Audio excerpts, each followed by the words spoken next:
Hi, welcome to an unprogrammed life with Marty Ocean Eagle. I am Ocean Eagle.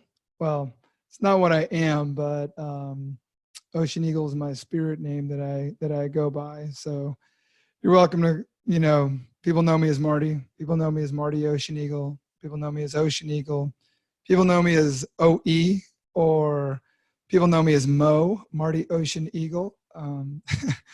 It's whatever you feel comfortable with. If you address me later on at any point for some reason in an email or any type of interaction that we do.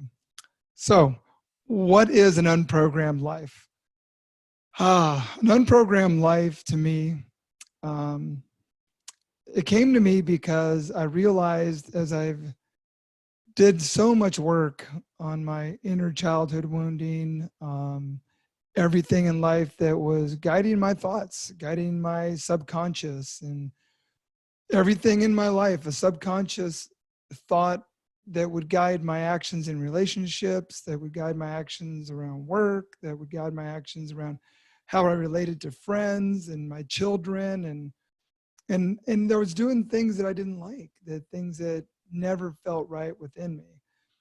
And once I started doing all the work that I've done on the inner wounds and the life, and I'll go into my life a little bit more in a little bit so we can relate to one another.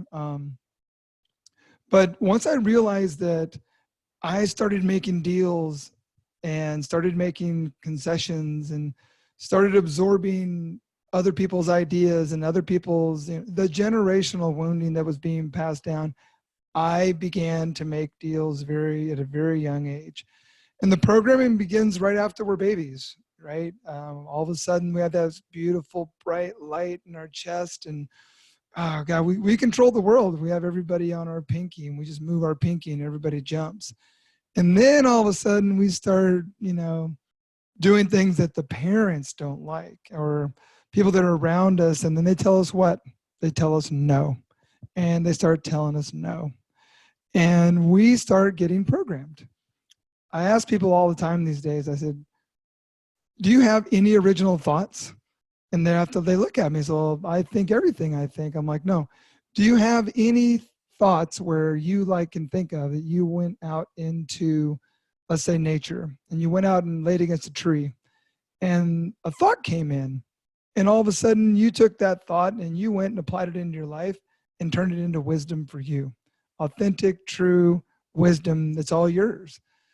Very few people have that in their lives. Most people are programmed. We're programmed by our parents. We're programmed by our friends, by our siblings. We're programmed by our schools. We're programmed by society. We're programmed by media, social media, anything on the internet these days. We're all programmed. What do parents love to do with little children to keep them occupied? They babysit them with what? Television, with videos. They let them watch these shows that start programming the kids. And then all of a sudden, you go down in life, you go through life, and you realize that you're really not even making the choices yourself. You realize that if you really look at some of the things that you say and some of the things that you think and try to drill back into where they came from, you can understand that this came from some type of a program, some type of a conditioning, let's call it, from my dad, my mom, their parents, and their parents, and their parents. And so we're going to dive into the family of origin. We have to go there. That's the biggest place where we get our programming initially. And for me, it's like I looked at all the traumas. I had a very traumatic childhood, a lot of trauma, a lot of abuse, a lot of abandonment, a lot of neglect. So all that was programming. All that was me making deals and saying at age 7 years old, I'm never getting married. And no 7-year-old should be thinking that way.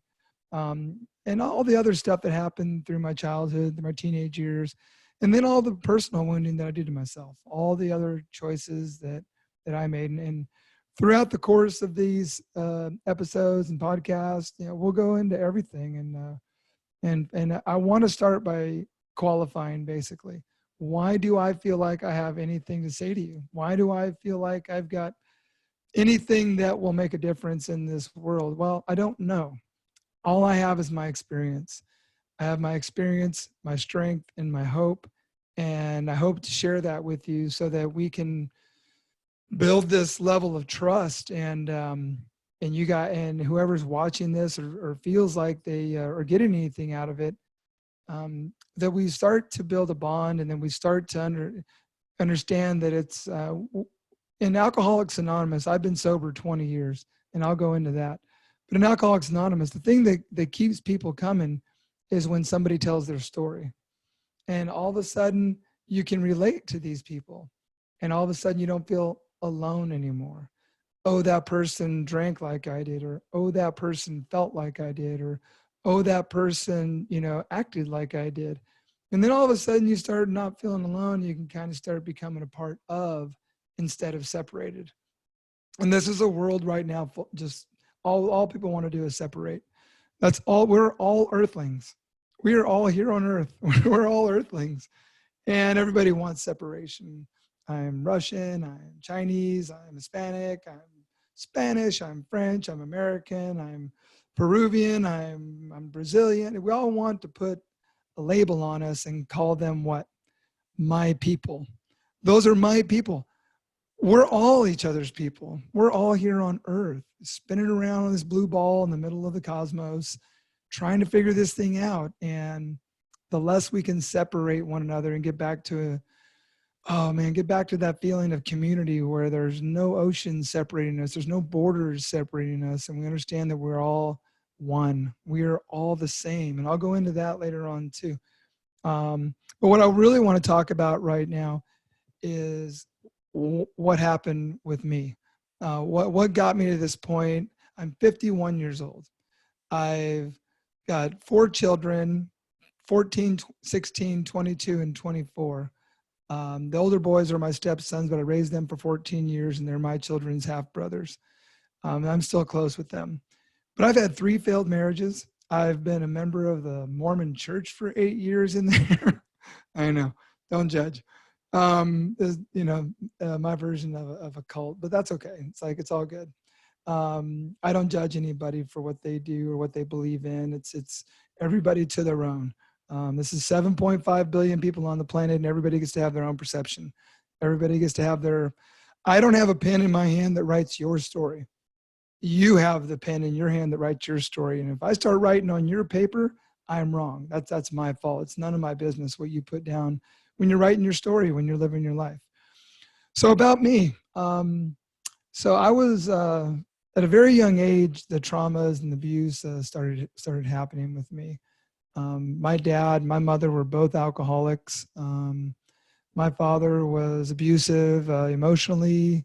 He ruled by fear and strength. He was from West Texas, and he was a bully, and he was a bad drunk. He was a bad alcoholic. He was a horrible gambler. I remember some good times at the beginning, but not very much. Yeah. And I've done all the work around all this stuff. I've really, and not that it can't come back and be triggered. I understand that now. Because at one point I thought I was healed. Silly me. We're never healed. We always got work to do. There's always stuff that's going to come back up, even no matter how much work you've done. But what happens for me now is like I can get through a trigger really quick, very fast. It doesn't own me. It doesn't. I pull my energy back and my power back right away. I understand that I have a choice to give it energy or not, and I take the energy back. My story doesn't have dominion over me. It's not my master anymore, and it used to be.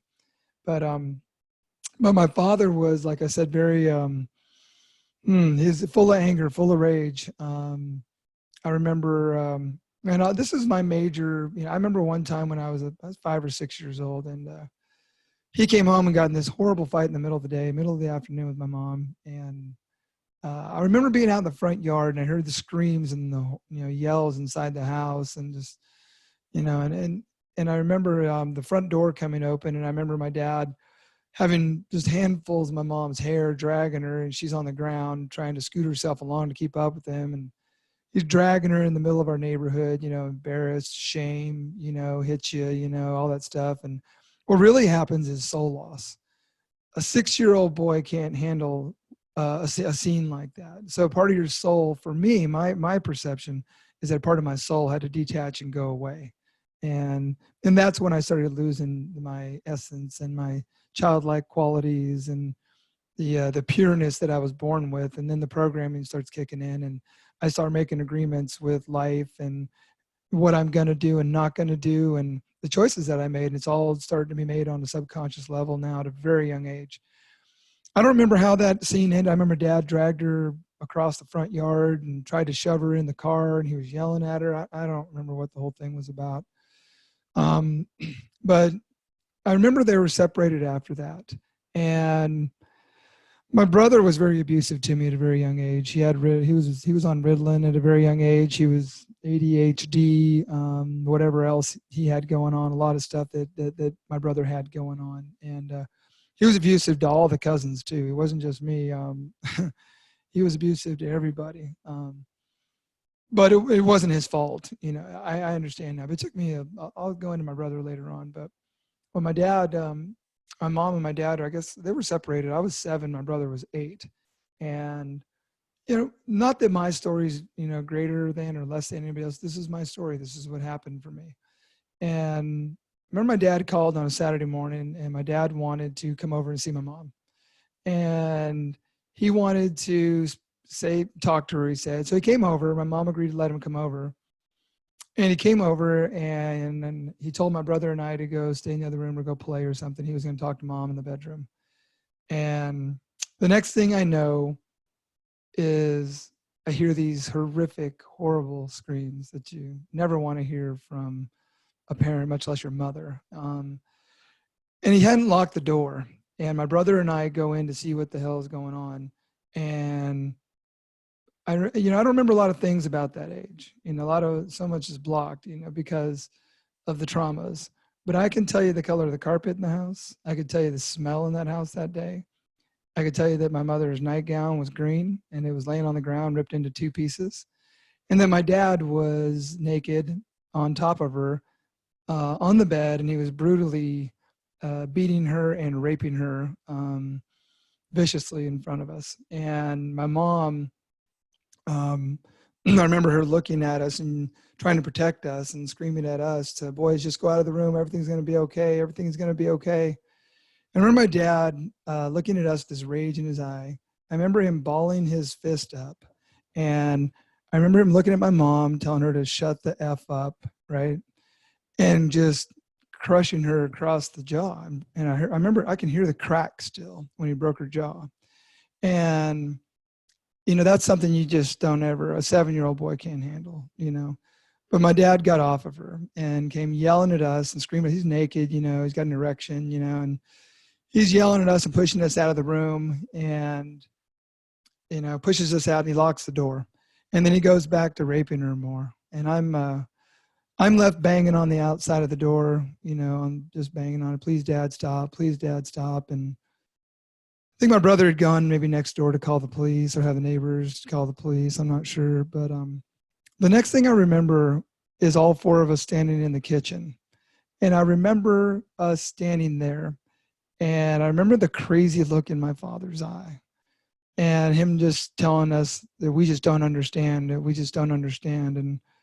And he's right. I never understood. I remember looking at my mom and her jaw, you know, black and blue, where he broke it. And I remember her hand just shaking, trying to drink a cup of coffee, and she couldn't drink a cup of coffee. I remember the cops came, and that was it. They took him away. I don't think she didn't press charges. I don't know. I don't know the details. Because there was no therapy around this. There was no counseling around this. There was no going to see somebody around this to heal this, you know, to work on it. And my mom became a single parent. My dad was out of my life for many years. Didn't hear from him or see him. We were in the Bay Area in California at the time, and my mom moved us over to Foster City, and my brother and I became latchkey kids at, you know, 7, 8 years old, 8 or 9 years old. We were 16 months apart. And then we were latchkey kids. And so we, again, the programming though that kicks in and starts as you start your survival mode, your survival skills, and you start building your ego mask, right? At a very young age, you start building your mask. That's, I call it your mask. And you start putting on this, you know, this idea of what how you should act in the world, and everything I did in the world was fear based. I was so terrified and afraid of everything because of what had happened. And my dad used to, before that even happened, my dad used to, very methodical about how he spanked us and beat us. Very methodical about taking us down to the machine shop where he worked as a machinist, and he would get out a piece of wood and he would cut the wood into the shape of a paddle, and then he would drill holes in it on the drill press in front of us, and then he would make us go back to the back room, and my brother and I would have to sand it ourselves. And then when we were done with that whole process, then he'd beat the shit out of us with it. And stuff like that just was how he operated. And he was a very tough guy and raised that way. It's all generational stuff. It was all passed down from his brothers. He got beat up and had the hell beat out of him by his brothers, and his dad. I don't know my grandfather. He died when my dad was 15, and that was a whole nother massive wound for my dad. But as my mom tried to raise us two little hell-raising kids, I was following my brother around. I was trying to impress. He was the only thing I had. I had no friends. My mom moved us over to Foster City. We had no friends. We were latchkey kids, and I was left to follow my brother around. And my brother was getting in a lot of trouble. He was doing a lot of bad stuff, and then I started doing bad stuff to impress him. Like I remember when we were 8 years. I was 8. He was 9. I was in 3rd grade. And my brother and another friend of his stole a couple of bikes. And I remember just wanting to impress them. And so I set out to go steal my own bike. And I was going to steal a better bike. And I did. I watched these kids go in this bank, I think it was. I don't know. But I went and stole that bike. And I was so proud to be able to ride in that thing home to go show my brother and his friend, what I had done. And man, my kids, I don't know if my kids knew how to tie his shoes at 8 years old, but but we took these bikes apart with with wrenches and stuff, and put them and swapped the parts on them and stuff so they wouldn't be identifiable. I don't know why we thought to do that, but we ended up getting caught. And lo and behold, all 3 people that had the bike stolen had all filed complaints, had all filed with the police department. So the police department police officers come, put us all in a circle, and my brother and I and the other kid have to sit there in front of these people that own these bikes, our parents and the police, take the bikes apart and put them back together. I was 8, and I got fingerprinted, like a good little thief should be, to teach us a lesson. And my mom at that point decided to get us out of California. And she grew up in a small town called Roscoe, Texas, in West Texas. She moved us in with my grandparents, who lived on the corner of a cotton field, in a wood shack, I call it. It had, I think, 3 bedrooms, only 1 bathroom, I think. And it had no heating, no electric. It had electric, just no heating, no air conditioning. And it literally was when the sands or the winds would blow in the dirt, we would have to sweep the house out and get the dirt out of the house because it would come through the walls. And in the wintertime, we'd open the oven door and we'd close the doors of the kitchen and all stay in the kitchen to stay warm. And that was a big culture shock for me to come from California, and we were kind of middle class, I think, and to go to that. And then, of course, these little California boys wearing their Vans, tennis shoes, showing up in West Texas where they're the Roscoe Plowboys. We didn't get along with that well.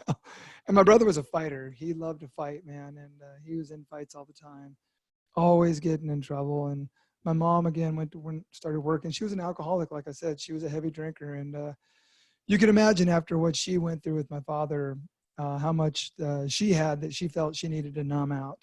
So, and she did. And I have a great relationship with my mom today. I've been sober, like I said, 20 years. My mom's been sober about the same time now. And I love her to death. I'm close with her. She knows I'm talking about this. I've gotten permission. So anyway, so as we're here in Roscoe, Texas, and I'm still just a scared little boy trying to just figure things out, right? The only thing that saved me, because at that point I got into sports and I was gifted athletically. My brother wasn't as gifted as me, and not to mention he was just always getting into other trouble. And I kind of went left and he went right, and he went farther down, and he always got in more trouble than I got in. And he was always, and my brother was, God bless him, God rest his soul. He died at 22 in a car accident, drunk driving car accident. Both of us have had many car accidents.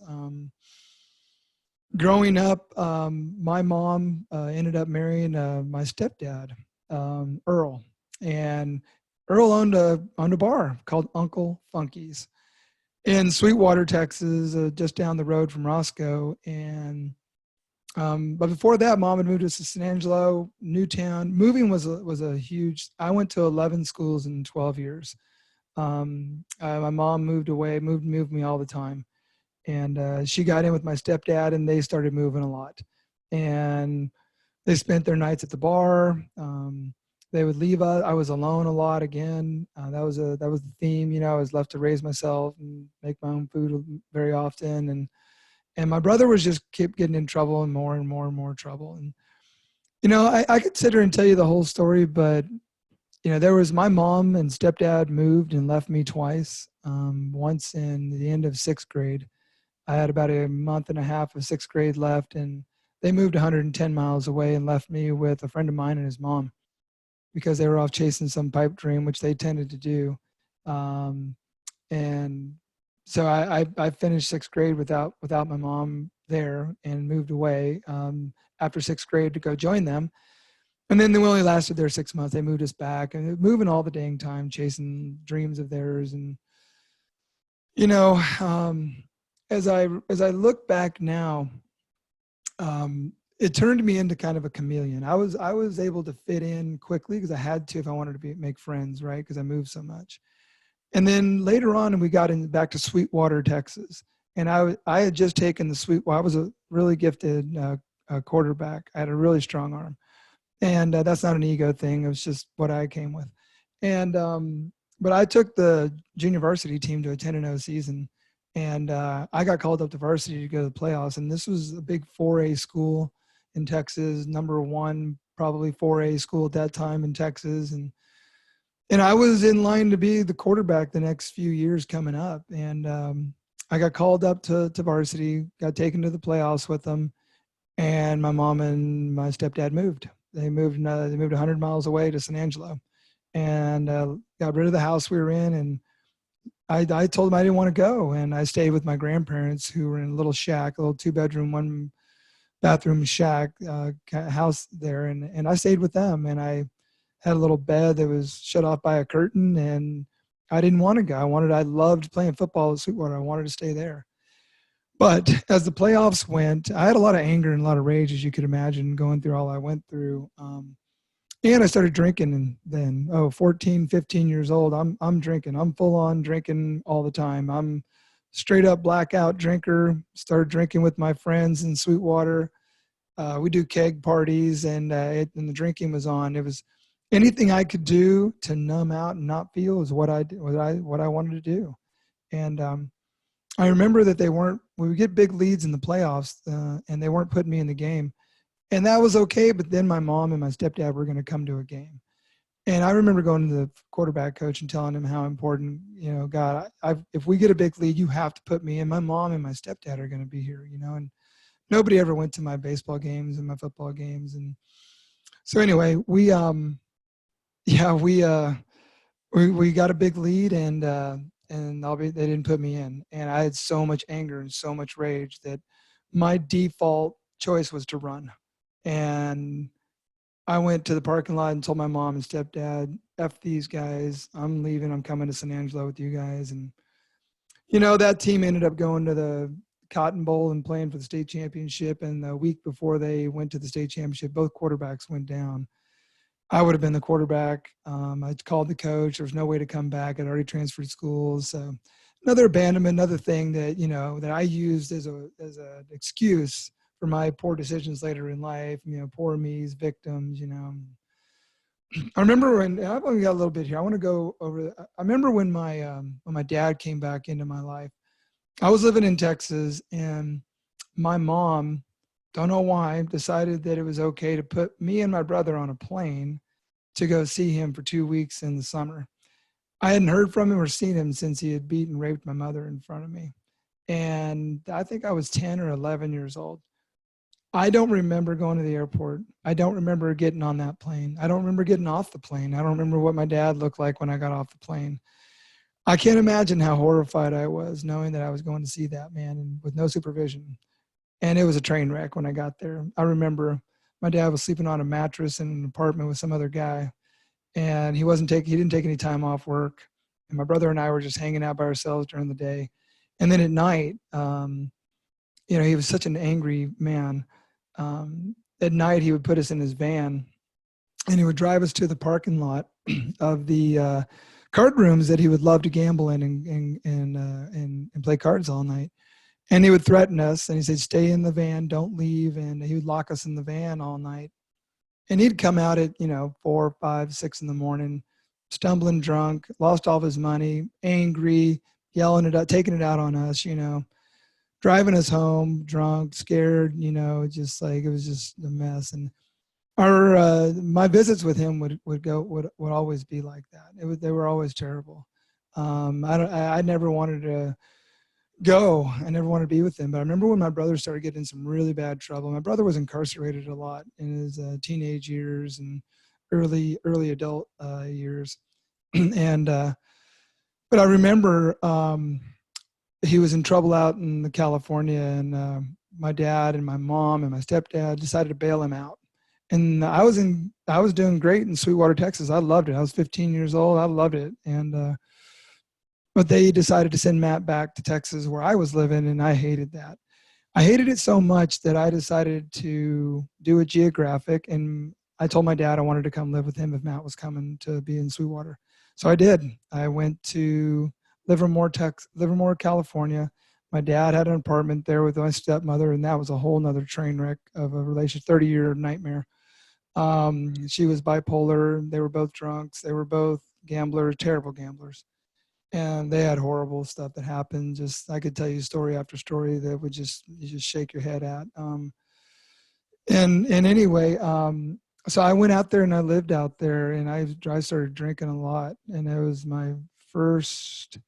I was first of my freshman year actually in high school. So I went to first half of high school at Livermore High School, and I remember my dad was going down. He had a little boat down at the Delta, and him and my stepmother would go on the weekends. We'd go to the Delta and go to his boat. And he bought me a little 14-foot little Ranger boat, and they would go to the bar at the marina, and they would drink all night and get drunk. I would take the little boat out by myself, and I would go out in the Delta at night in the pitch black, and I would go tie into these tules, and I would stay there and I would sleep there at night by myself, just scared, but better than going back and dealing with what was waiting for me there. And that was, I remember when I went back home to visit I played football then, but I don't remember anything. I don't remember anything about that high school. I don't remember one class I went to. I just remember drinking a lot. And I remember going back to Texas to visit my mom at Christmas. And I remember we got in the car to go to the airport to go back to my dad. And I remember just sobbing, just breaking down. I said, "Please don't send me back there. Please don't send me back there." And they turned the car around and we didn't. And that's how I ended up staying back in Sweetwater. And my dad had to pack my stuff up. And so, my childhood was a mess. And then what I started doing as high school went on was I started drinking a lot. I started drinking a ton. I was everybody. My blind Spanish teacher at my high school knew me as Party Marty. That was my nickname. I was president of a drinking fraternity in high school. Yep, we had drinking fraternities in high school in West Texas. I just by the grace of God, I went to school on a baseball scholarship. I was very gifted. Like I said, that was being athletically gifted was the only thing that kept me out of trouble. And going on, I could tell you story after story, but by the time I was 25 years old, I had had countless failed relationships. I had 3 DUIs, drunk drivings. I had totaled 4 cars. I had thrown my head through a windshield of one of those accidents. I was just a blackout drinker. I ran my car into someone's, down a fence line and went into someone's dining room and knocked part of their house off.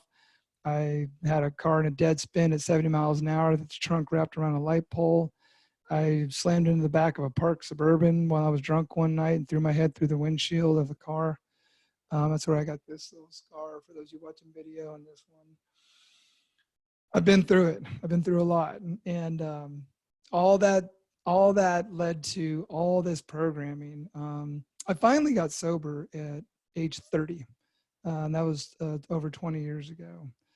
Um, but that's a quick qualification. I could go on, but we're about at the 30 minutes here, so I'm going to kind of sign this thing off on this one. I didn't really mean to make it a big thing about, but I need to make sure that you guys understand, whoever's watching this, that I come from deep wounding. I come from deep traumas, deep abuse, deep abandonment, deep neglect, and then self-inflicted stuff that happened. And I'll fill you in. I'll fill in a little more as I go on these podcasts and videos of exactly, I've got a book coming out right now. I've got over 240 pages done, and that's going to be interesting to see when that comes out, because I've had a spiritual awakening that happened here about a little less than 10 months ago, and we'll go into that as well. But I'm really going to stay on to the programming thing, and when we have the next episode, we'll get into the basics of programming and how they guide us and how they rule our subconscious and how our old story becomes our master and we become a slave to it. Our old story becomes the feral cat at our back door, and if we keep feeding that feral cat, it keeps showing up. And part of the book that I'm writing, it's got parts in it like what's my part, because yours is none of my business. And that's about taking ownership. That's about, no, I didn't have responsibility for what happened in my childhood, but as an adult, I'm now responsible for the energy, my power that I choose to give that story. And until I can get all that energy back within me, it's still scattered in the old story. It's still scattered in my past. So anyway, that's episode 1 of An Unprogrammed Life with Ocean Eagle. And I hope you come back, and we'll get into programming on the second episode, and we'll go from there. All right. With all the love in my heart, I have so much love and compassion for this world, this planet. I know we're all one. I know the planet's all one with us. And that's, for me, that's my perception. So I say namaste and aho. Bye-bye.